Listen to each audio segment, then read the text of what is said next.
Hey, new at 10 tonight, a parent has safety concerns after her child takes this video of a very crowded school bus. Thanks for joining us tonight for 2 News at 10. I'm Mark Cabell. And I'm Jim Spiewak, in for Heidi Hatch, who has the evening off. So the parent says that her daughter had to sit on the floor of a Cyprus High School bus. And after taking the video, the Granite School District says that she's disappointed in their response. And David Ochoa talked to her and the district, got both sides of the story, joins us live tonight. And David, what is she concerned about?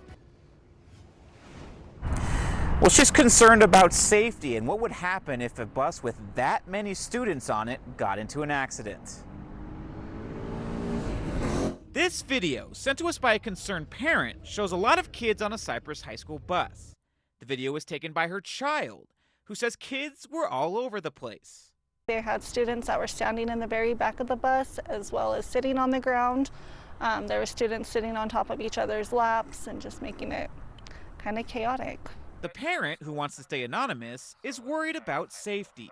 If there was a car crash or have to slam on their brakes for any reason, that it could send multiple kids flying and, injuring them. Granite School District says they've seen the video and that, quote, buses typically experience higher than usual ridership during the first few days of school. They say that's because some kids will get on buses they're not supposed to. But that should change during the second week of school when they give out bus passes. They say, quote, Utah state guidance allows triple seating of high school students for up to 57% of the bus. And if we had students standing or sitting on the ground, we'd want to make sure that situation is addressed. They went on to say that they don't see any clear violations of state regulations in the video, saying, quote, students' bodies are extended into the aisle, but it appears that they are all seated on the bus seats. However, this parent claims her child was one of the kids that had to sit on the floor.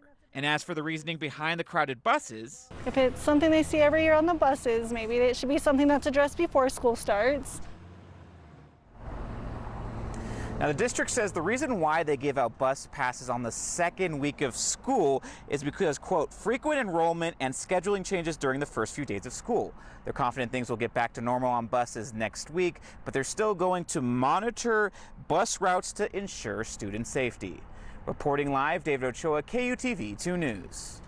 All right, this isn't the only issue at the new Cyprus High School. David also reported on what parents call a traffic nightmare, some waiting up to an hour just to drop kids off at the new school.